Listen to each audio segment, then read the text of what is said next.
অন্ধকার কবরে হবে বসতি। এ দুনিয়া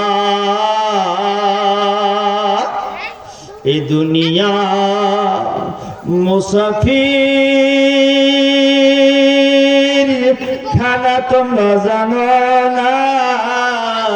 আল্লাহু আকবার। এ দুনিয়া মুসাফির খানা তোমরা জানো না। কত মানুষ আইন গেল রইল না। কত মানুষ আইন গেল রইল না। বন্ধু, যেই কথা বলতেছিলাম, দুনিয়াটা থাকার জায়গা না। আল্লাহ পাক আপনাকে আমাকে দুনিয়াতে নিয়ে আসছেন, দুনিয়াটা থাকার জায়গা না রে বন্ধু।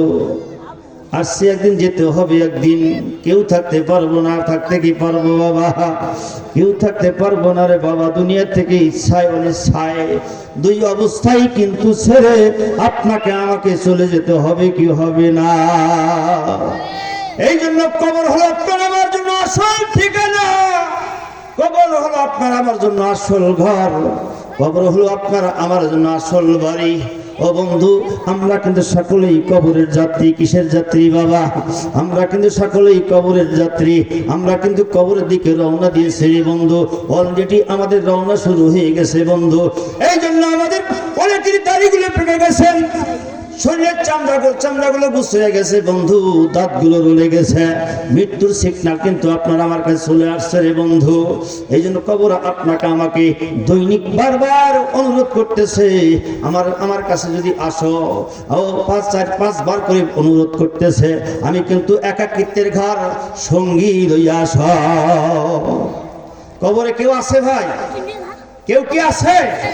কেউ না। একা একা আপনাকে আমাকে থাকতে হবে। ওই দেখা যায় কবরস্থান, ওই দেখা যায় কবরস্থান, ওই আমাদের ঘর। ওইখানেতে থাকতে হবে সারা জীবন ভর।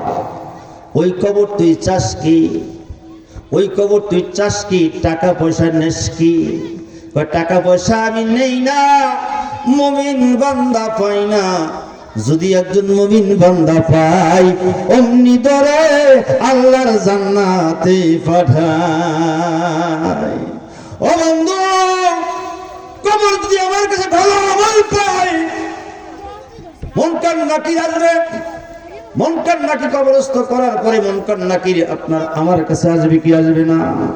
আসিয়া প্রশ্ন করবে, মার রব্বুকা। ও বন্ধু, আমি আপনি যদি দুনিয়াতে থাকা অবস্থায় রবের কাজ করে যাই, নামাজ 5 ওয়াক্ত করে পড়ে যাই, হক হালাল ঠিক মতো যাচাই বাছাই করে চলে যাই, ও বন্ধু আমি যদি ইসলামের কাজগুলি করে যাই, ভালো কাজগুলি যদি করে যাই, মুনকার নাকির আপনাকে আমাকে প্রশ্ন করবেন, মার রব্বুকা, রবের পরিচয় আপনার আমার কাছ থেকে নিবে কি নিবে না? মার রব্বুকা, তোমার রবকে। আজকে নামাজ না পড়ে আমরা কবর রাখি বিসমিল্লাহি ওয়া মিল্লাতি রাসূলিল্লাহ। হায় হায়, কপাল পোড়া।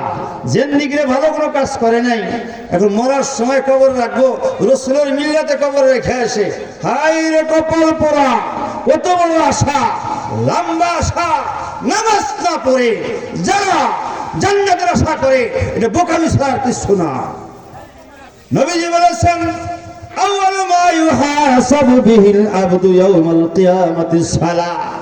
কিয়ামতের দিন আল্লাহ পাক বান্দার সর্বপ্রথম যেই হিসাবটা নেবেন, সেই হিসাবটা হলো নামাজের হিসাব।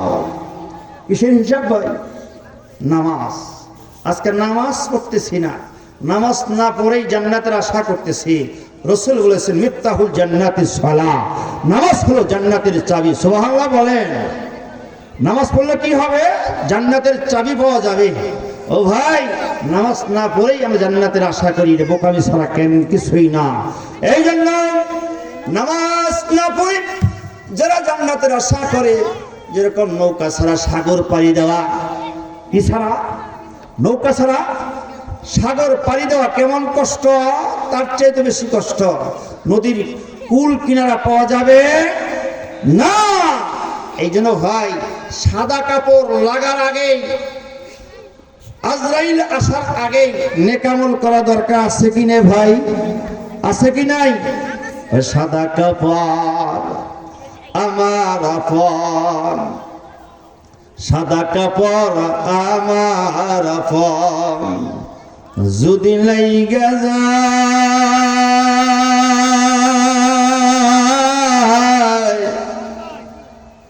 তোমরা আমায় দিও গো জনমের বিদায়, তোমরা আমায় দিও গো।